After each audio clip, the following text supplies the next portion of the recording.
KBR orthopaedic hospital orthopaedic surgeon, arthroscopist doctor Garika Satish Kumar నిర్లక్ష్యం కారణంగానే 60 ఏళ్ల వృద్ధురాలు చనిపోయిందని కుటుంబ సభ్యులు, బంధువులు ఆరోపించారు. కుటుంబ సభ్యుల వివరాల మేరకు నెల్లూరు నగరం నవాబ్పేట సెంటర్ బంగ్లాతోటకి చెందిన 71 ఏళ్ల వృద్ధురాలు రామగిరి దేశమ్మ బొటన వేలుకి దెబ్బ తగలడంతో ప్రథమ చికిత్స కోసం Nellore Gandhibomma centre Sunday market వద్ద ఉన్న కేబీఆర్ హాస్పిటల్కి తీసుకొచ్చామని తెలిపారు. అయితే డాక్టర్ గరికా సతీష్ కుమార్ ఆమెను పరీక్షించి హాస్పిటల్లోని నర్సు చేత ఇంజెక్షన్ వేయించాడు. కొద్దిసేపటి తర్వాత దేశమ్మ గుండెల్లో దడగా ఉందని చెప్పి అక్కడే కుప్పకూలిపోయింది. కొద్దిసేపు తర్వాత అక్కడి నుండి అంబులెన్స్లో వేరే హాస్పిటల్కు తీసుకుని వెళ్లి పరీక్షించగా దారిలో చనిపోయిందని వైద్యులు నిర్ధారించారు. వెంటనే తిరిగి కేబీఆర్ హాస్పిటల్ వద్దకు వచ్చి హాస్పిటల్ డాక్టర్ నిర్లక్ష్యం కారణంగానే ఆమె చనిపోయిందని కుటుంబ సభ్యులు, బంధువులు హాస్పిటల్ వద్ద పెద్ద ఎత్తున ఆందోళనకు దిగారు. దీంతో హాస్పిటల్లో ఉద్రిక్తత వాతావరణం నెలకొంది. విషయం తెలుసుకున్న చిన్నబజారు, బాలాజీనగర్ పోలీసులు ఘటనా స్థలానికి చేరుకున్నారు. అనంతరం హాస్పిటల్ వద్దకు NUDA chairman Kotamreddy Srinivasulu Reddy, rural DSP, TDP నేత కువ్వారపు బాలాజీలు చేరుకుని డాక్టర్తో మాట్లాడారు. అనంతరం బంధువులు మీడియాతో మాట్లాడుతూ డాక్టర్ నిర్లక్ష్యం కారణంగానే దేశమ్మ చనిపోయిందన్నారు. వెంటనే అధికారులు స్పందించి హాస్పిటల్ని సీజ్ చేయడంతో పాటు డాక్టర్ ఎంబీబీఎస్ సర్టిఫికేట్ ని కూడా రద్దు చేయాలని డిమాండ్ చేశారు. ప్రభుత్వం స్పందించి బాధిత కుటుంబానికి న్యాయం చేయాలని వేడుకున్నారు.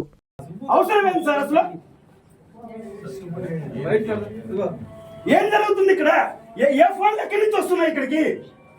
అంతే రికమెండేషన్ ఏమన్నా లోపల సామాన్య ప్రజలు ఇదే పోతే మీరు ఇదే చేస్తారా? ఇదే చేస్తారా మీరు?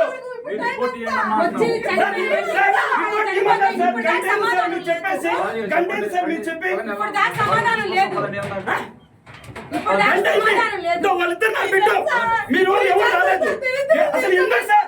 ఇప్పుడు ఒక నిమిషం సార్, ఏళ్ళకి ఎంతమంది వచ్చారు? వాళ్ళ తరపున దేనికి వచ్చారు? ఏం లాజిక్ పడేదానికి వచ్చారు సార్ ఇక్కడికి? అసలు ఏం జరిగింది ఇక్కడ? అసలు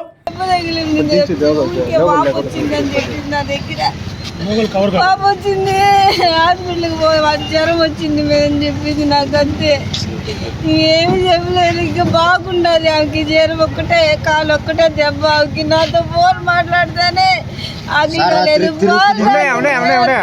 పోయింది, రాత్రికి దర్శనం చేసుకునింది, వచ్చింది. ఈ రోజు ఏమంటే పడుకోండి, కాలు నొప్పి బాబుగా ఉంది, నాకు నొప్పిగా ఉందని చెప్పింది మా అమ్మ.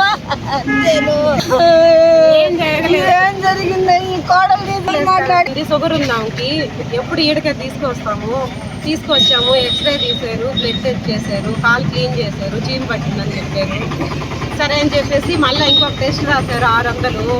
అమ్మ కాలు ఇంకా ఇన్ఫెక్షన్ అవ్వలేదు, ఎముకకి ఏం కాలేదు, బాగుంది, 3 రోజుల తర్వాత రాండి అని డాక్టర్ మాట్లాడుతున్నారు. కాలు క్లీన్ చేసి పండబెట్టించారు, ఇంజక్షన్ వేసించారు. 2 నిమిషాల్లో 1 నిమిషంలో 2 సార్లు అరిచింది, ఒళ్ళంతా మంటలని. ఇంజక్షన్ వేసిన తర్వాత అంతే నోట్లో నురుగు వచ్చేసింది, పడిపోయింది అక్కడ గెట్ మీద. మమ్మల్ని బయటికి పంపించేసి గడి పెట్టేశారు, పైకి తీసుకెళ్ళి. ఆమెకి స్ట్రోక్ వచ్చిందని చెప్తున్నారు. సంవత్సరాల పేషెంట్ని తీసుకొచ్చాం. మన ఆమెకి షుగర్ బట్టనేలు కొద్దిగా ఫస్ట్ ఎయిడ్ కోసం తీసుకొచ్చాం. మన ఇక్కడికి కేవలం ఫస్ట్ ఎయిడ్ తీసుకొస్తే డాక్టర్ చూసి బట్టనేలు చీమ్ బాగా పట్టిందామని చెప్పి నీళ్ళేసి పుట్టిన తర్వాత చీమ్ కూడా చూపించాడు. నేను డ్రెస్సింగ్ చేస్తాను, ఎక్స్రే తీపించుకోరాం. మనం కాలుకి దెబ్బ తగిలితే ఎక్స్రే అయిందని అర్థం కాదు. సరే ఆడవాళ్ళు వచ్చారు కదా తెలియదు, ఎక్స్రే కూడా ఆమె వెళ్ళింది. ఆమె ఓపీ తీసుకుని ఆమె వాష్రూమ్కి వెళ్ళింది, మొత్తం వచ్చి కూర్చుంది. 10th క్లాస్ కూడా పాస్ కానీ ఒక నర్సును పెట్టుకొని, కేవలం 10th క్లాస్ కూడా పాస్ కానీ ఒక నర్సును పెట్టుకొని ఆమె చేత మరి ఎక్స్పైరీ డేట్ అయిపోయినా ఒక ఇంజెక్షన్ వేసాడో లేకపోతే యాంటీబయాటిక్ ఏం వేసాడో మరి తెలియదు. మొత్తం డ్రాప్ మొత్తం కేవలం ఒక డ్రాప్ కొంచెం వేయంగానే ఆమెకు ఒంటి నిండా మంటలు చెమటలు పట్టేసి ఆమె చెప్తానే ఉంది, నాకు ఒళ్ళంతా మంటలు పడుతున్నాయని చెప్పి అక్కడే కొప్పు కూలిపోయింది. నా మనిషి కొప్పు కూలిపోయిన తర్వాత డాక్టర్ ఏం చేశాను, వచ్చి చెకప్ చేయగానే చనిపోయిందని చెప్పి డాక్టర్ క్లియర్గా తెలిసిపోయింది. డాక్టర్ ఏం చేసేది తెలియదుగా ఆర్థో కేర్కి వేరే డాక్టర్కి తీసుకోవాలని చెప్పి వేరే డాక్టర్ సజెషన్ ఇవ్వగా లోకల్ అంబులెన్స్ వాళ్ళు వచ్చి ఆ పేషెంట్ని ఎత్తుకొని పోయి అంబులెన్స్లో కూర్చోబెట్టారు. అంబులెన్స్ డ్రైవర్లు కూడా చెప్తున్నారు మేము ఎత్తుకునేటప్పుడు బాడీ కూడా చల్లబడిపోయింది, ఆ మనిషి అక్కడే చనిపోయింది.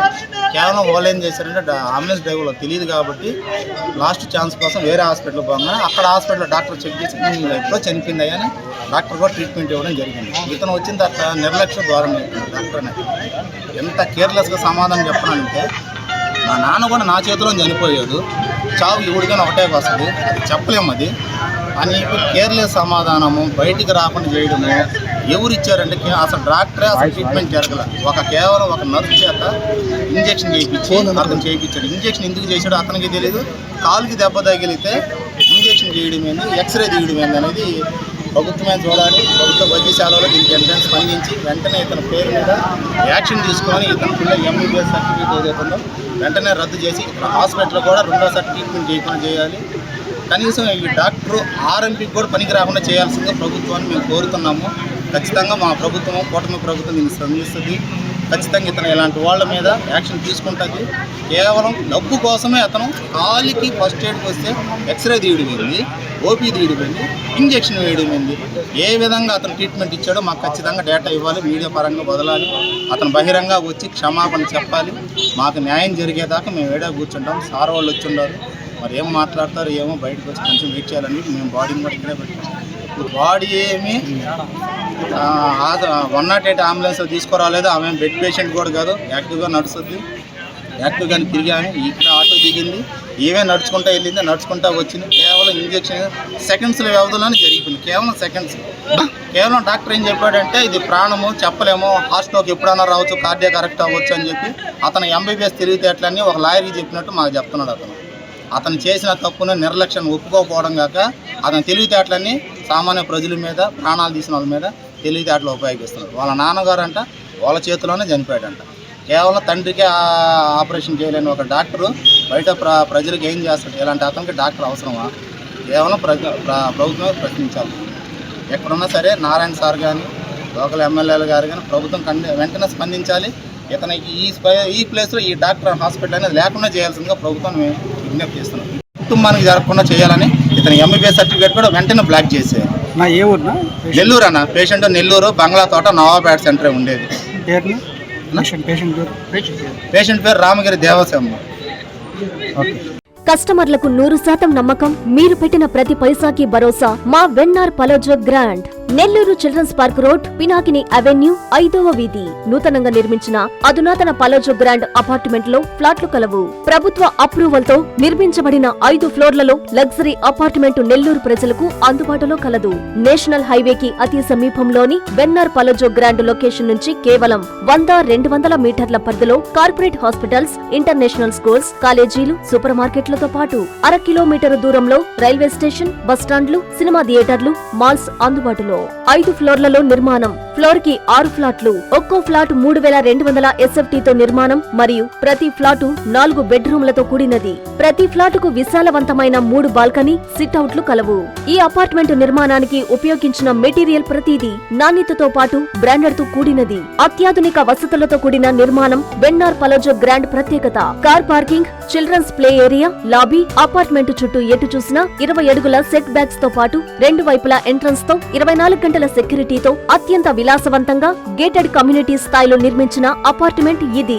Ready to occupy. పూర్తి వివరాలకు సంప్రదించండి. Phone number 9963337753.